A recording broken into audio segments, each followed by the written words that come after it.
So let me talk about who single moms are a good fit for, because I think that there's certain guys that really have no business dating single moms. So who are single moms good for? I think single moms are excellent for single fathers with matching parenting schedules. Okay. So just like Nurse Chick and I, we have almost the exact same parenting schedule. She and her ex-husband exchange kids on Thursdays. I exchange my kids on Fridays. But that 1 day difference actually gives us 1 day a week, every other week, where we can actually have time to ourselves, which is, I think, is important.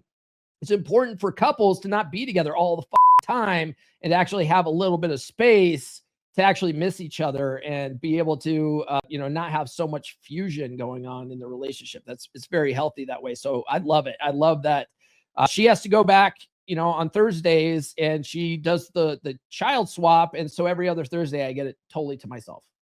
Love it. Love it. Right. And I'm sure she appreciates it too. So that's good. I think single dads with matching parenting schedules, and a big part of that too is that they get it. Right. When you're a single dad and you're out dating, and a lot of these women that don't have kids, they don't understand what it means to be a parent. They don't understand that you have obligations, half the time, or whatever your parenting schedule is. And you can't just drop everything for her, and so a lot of women don't like that. And so they won't date you. And it's the same thing in reverse, right? There's a lot of guys that don't want to date single moms because they have that obligation, and she can't give you all of her focus and attention because she has her kids, right? So when you have both people that have similar circumstances, they get it. I understand when Nurse Chick has to drop things to go take care of her kids, and she gets it when I have to drop things to go take care of my kids. They get it. So I think it's good. Single moms, as long as it's the same parenting schedule, single moms and single dads, it's a great fit. It works out pretty good. Older men with grown kids dating a mom who's a little bit older too, who her kids are grown too, right? So single moms with adult children that don't live in the house, they can be decent girlfriends too, because they don't have conflicting parenting duties anymore. The kids have moved out, they've moved on. So if you're in your 50s and 60s, and yeah, she's a divorced, technically a single mom, but the kids don't live there anymore, why not, right? Why not? Enjoy your life. Okay. The kids aren't a factor anymore. Now, I'll tell you this. I have had coaching clients where they're older and their girlfriends are older, and then their adult children move back in with them, and now that becomes a problem. So I think, boundaries and frame fixes that sort of thing. Especially if you've decided to pull the trigger and move this chick in with you, and now she's like, oh, but my kids need my help right now. They need to move in.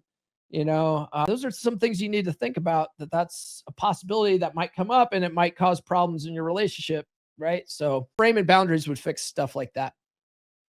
By the way, guys, I have my free ebook here, but if you have recently gone through a divorce, you've recently gone through a breakup, you're you need to move on, you're having a hard time healing, grab my full book, Forget That Bitch. It's my red pill guide to breakups. Who we got in the chat here? Nurse Chick's in the house. She says, good morning, gentlemen. Happy hump day. That's Friday's a real hump day. So naughty. I'm going to come. Oh, you know it. Okay, let's see here. Hey, brother Will from Wolfpack's here. Morning, y'all. What's up, Will? Jerry's in the house. What's up, Jerry? Brother John from Wolfpack. Good morning, Nurse Chick, and the rest of you bundles of sticks. Oh, no. Paul's trying to break the internet again. Bro, when you're a content creator, you gotta shuck and jive. You gotta pick topics that people will tune in for. We are 10 minutes in, and I'm already drunk. Oh, yeah, from saying the word cuck, right? Hey, drink. Everybody drink. Happy hump day, gents and Nurse Chick. Dar Fitness here for this. And then Toki says, what about marrying a woman that already has kids with another man? Terrible idea. Just getting married in general. Stop it. Stop getting married, guys. Jesus Christ. The vasectomy was discussed in the pack. Yes, we've discussed it, but on top of that, one of the brothers in there wants to do a whole pod class on it. So we might do an upcoming pod class on that. Let's see. Erkin says, it was me who said vasectomy did not make sense. Yes. Okay. But does it make sense now when you're trying to avoid paternity fraud? It totally makes sense then, right? Like, I'm not trying to get locked into a relationship with a woman who's pregnant by some other dude's kid and her trying to claim it's mine. You see it all the time, like on TV shows like Maury, where he's like, the child is not your father, right? You don't want to be that guy, you know? Checking in from Pueblo, Colorado. Hey, down in Pueblo. I didn't know that. What's going on, man? I'm up here closer to Grand Junction. All right. And then brother Mike sent a $5 super chat.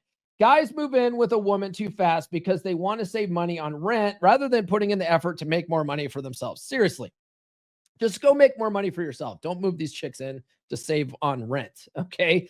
Omega says, yeah, single moms, right? Felix says, not a cuck, but there are very few exceptions. Right. There is a very, very small amount of guys who single moms are good for, I think. It's a very small group, you know, but there's a ton of single moms out there. And so if you cancel out all single moms, I mean, you're really limiting, especially if you're a single dad, right? If you're a single dad, you're really limiting your options trying to find women, especially if you're in your 40s or 50s and you're trying to find women that haven't had kids yet. Because I'll tell you what, chicks that are over 35 that haven't had kids yet, that's a red flag. It's like, what is wrong with you that you couldn't lock down a man before now and have kids with? Because your prime childbearing years are in your mid 20s, right? So you're 35 and you still haven't had kids. Why can't you keep a man? Right. That to me, that's a big red flag. You know, it's like, I don't necessarily want you to have kids and be a single mom, but what was wrong with you that pushed these guys away? Brother Ed sent another $5 super chat. I like dating them because they aren't always available. More me time. Exactly. Right. Like, that's one of the beauties of Nurse Chick having her own kids and having to go back every other week. It's like, I get time to myself. Awesome. I love it. She gets some time to herself. Well, I don't know if she does because she's got a half of a baseball team down there. Mike says, my first time was with a single mom. I was 21. She was 45 and Japanese. And then Erkin goes, how was the Japanese mom? Submissive, sweet, agreeable, tiger mom. It's terrible. That's terrible. And then Phil says, hoorah, hoorah, double dog. And then Erkin says, does Spotify have video streaming? They do. Yeah. If you guys subscribe to me on Spotify, you actually can watch the video. I upload the whole video. And they strip out the audio for iTunes and, you know, the other audio platforms, but you can watch the video on Spotify. CW says some of those titties will chip your tooth if you're not careful. Nurse Chick says single moms. Am I right? Yes, you are absolutely right, Nurse Chick. Single moms. You're such a cuck if you date a single mom. Okay, who should avoid single moms? Okay, so I talked about guys that single moms I think are good for. Who should avoid single moms? Basically everyone else, right? So childless men wanting a legacy. All right. So if you're a guy and you eventually want to have kids of your own, I don't think you have any business dating single moms and raising other people's kids just so that you can have kids of your own. Because now you have kids of your own plus all this other obligation that you're not obligated to. Okay, unless you put yourself in that position. But I think that's just it's such a terrible idea. You know, if I'm out there and I want to have more kids, I'm not trying to raise other people's kids just to achieve that goal. You know what I mean? And besides, like, you know, there's no guarantee that you will have kids, or there, you know, she might have fertility issues that, you know, she might have had some problem with like a C-section or whatever. And like, now she can't have kids anymore. Like you're gambling with that. So if you really want to have children of your own, I don't think you have any business dating single moms. New episodes every Monday, Wednesday, and Friday. Subscribe now.